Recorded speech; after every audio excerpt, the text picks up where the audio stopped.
आपल्या प्रारब्धात जे लिहिलेलं आहे तेच घडतं. आपण सर्व काही बदलू शकतो, परंतु आपलं नशीब आणि प्रारब्धात लिहिलेल्या गोष्टी कधीही बदलू शकत नाही.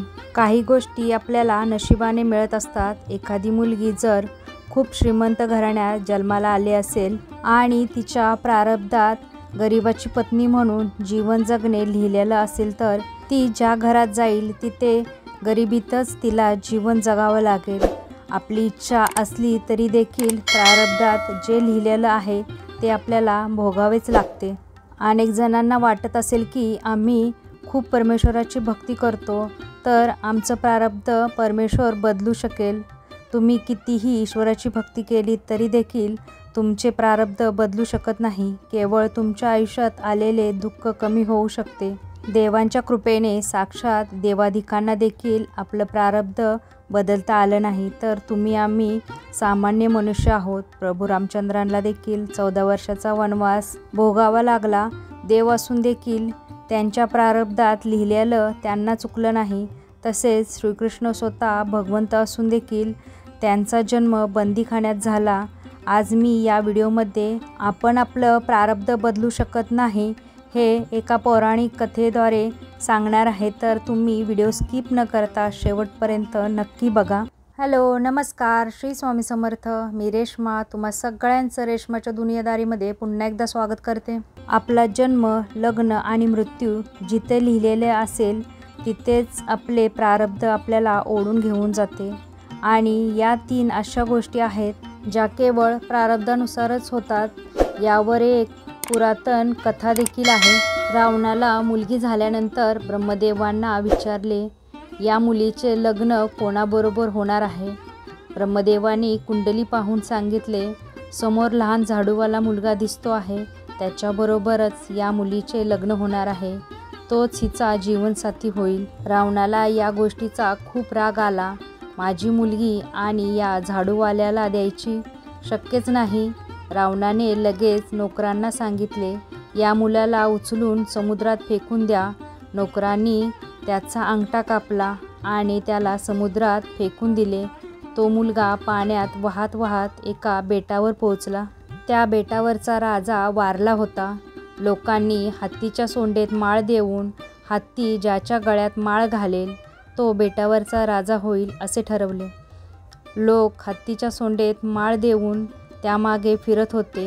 हा मुलगा दिसल्याबरोबर हत्तीने त्या मुलाच्या गळ्यात माळ घातली आणि लोकांनी त्या मुलाला त्या बेटावरचा राजा म्हणून स्वीकारले. बरीच वर्षे उलटून गेली. त्यानंतर तो बेटावरचा राजा म्हणजेच झाडूवाला मुलगा वयात आला. तशी रावणाची कन्या देखील उपवर झाली होती. बेटावरचा राजा म्हणून रावणाने आपल्या मुलीचा विवाह त्या मुलाबरोबर लावून दिला. रावणाने पाहुणचाराकरिता एकदा आपल्या जावयाला आपल्या घरी बोलवले. रावण म्हणाला, हल्ली ना ब्रह्मदेव पण खोटं बोलायला लागलेत.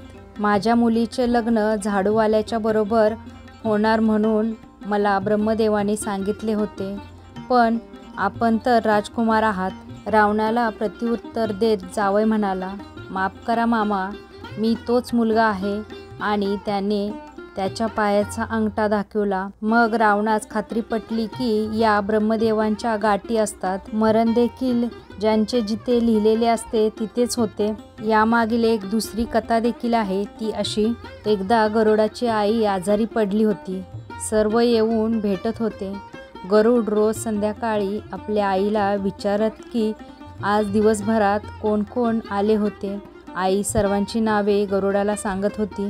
एकदा यमराज आले व भेटून गेले, पण जाताना हसले. संध्याकाळी गरुडाने आईला विचारले, आज कोण आले होते? आई म्हणाली, आज यमराज आले होते व जाताना हसले. गरुडाला शंका आली, का हसले असावे यमराज? त्याने लगेच आईला उचलले व जंगलातील झाडाच्या खोडात ठेवले. यमराज दुसऱ्या दिवशीही तिथे आले.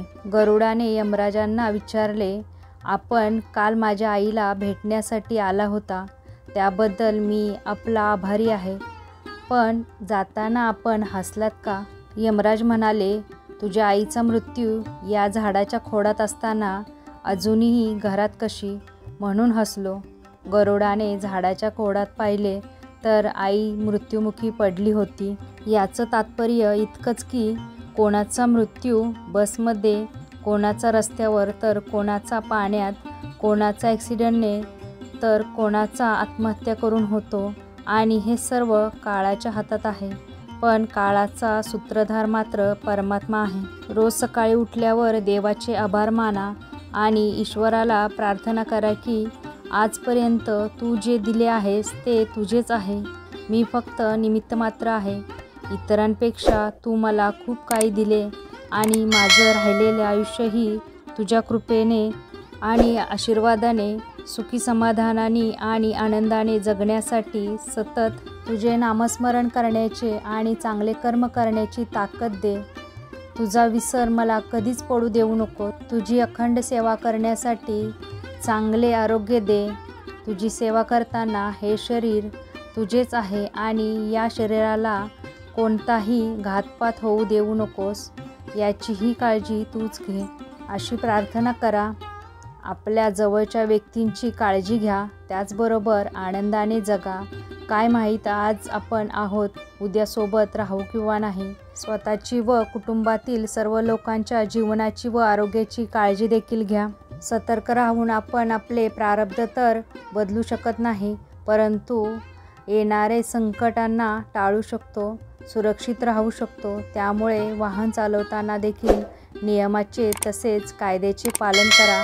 एकमेकांवर उदार होऊन एकमेकांना अडचणीत आणण्यापेक्षा मदत करायला शिका। मदत करणं शक्य नसेल तर शांत राहा, परंतु रिकाम्या उठाठेवी करू नका।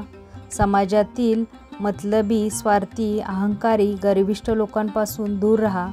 कधीही कोणाच्या वाटेला जाऊ नका, म्हणजे तुमच्या वाटेला देखील कोणी येणार नाही आणि तुम्ही तुमचे आयुष्य सुरक्षित जगू शकाल। तर तुम्हाला हा माहितीपूर्ण व्हिडिओ कसा वाटला? जर व्हिडिओ आवडला तर व्हिडिओला लाईक, शेअर, सबस्क्राईब करा। पुन्हा भेटूया आपण उद्याच्या नवीन व्हिडिओमध्ये। तोपर्यंत सगळ्यांना श्री स्वामी समर्थ, जय जय स्वामी समर्थ।